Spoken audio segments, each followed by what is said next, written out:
dhammaanteen waxaan dareennaa aragtida dadka kale naga qabaan, sidoo kale waxaanu ku dadaalnaa inaan noqono kuwa la jecel yahay. Haddaba waxaa jira waxyaabo yaryar oo aad samayn kartid taasi oo saameyn weyn ku yeelan karta, kuguna saacidaysa inaad noqoto qof soo jiidasho leh oo dadkana ay aad u jecel yihiin. Qodobadani waxay kaa saacidi doonaan sida aad ku degi lahayd qof kale qalbigiisna aad ku noqon lahayd qof soo jiidasho leh.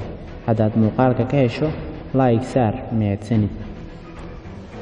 Dhoola caddayntu waa habka ugu awoodda badan ee qofka lagu soo jiito. Macnaheedu waa inaad abuuri kartid fariin farxadeed aadna u diri karto qof kale. Fariintani dhoola caddaynta ah waxay kuu suurtagelinaysaa in qof kale kuu jawaabo dhoola caddayn. Sidaa darteed, ha noqon qof mar waliba xanaaqsan ee muuji in aad ku faraxsan tahay aragtida qofka kale ee aad rabto inaad soo jiidato. Joogtee xiriirka indhaha. Qofka oo aad indhihiisa eegto markaad wada hadlaysaan waxaad muujinaysaa inaad tahay qof ku kalsoon naftiisa. Inaad qofka indhihiisa fiiriso waxay caddaynaysaa in qofkani waxa uu sheegayo aad si wacan u dhegaysanayso aadna waqtigaaga siinayso, taasi oo ah arrin wanaagsan. U muuji naxariis. Noqo qof naxariis badan kaasi oo si wanaagsan ula dhaqma dadka. Ha noqon mid kibir iyo isla weyni badan ku jirto, balse ula dhaqan dadka si naxariis iyo deganaan.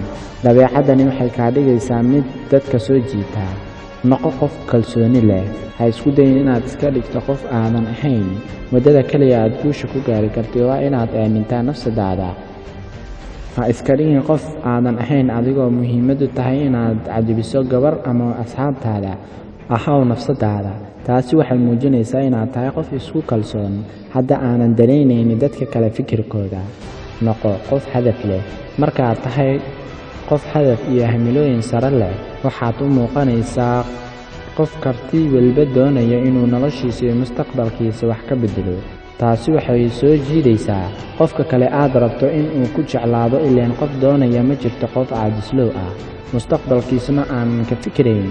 Sidaas darteed, marka aad la sheekaysanayso qofka aad rabto inaad soo jiidato, uga sheekay hadafyadaada iyo sida aad u doonayso mustaqbalka. U muuji dulqaad.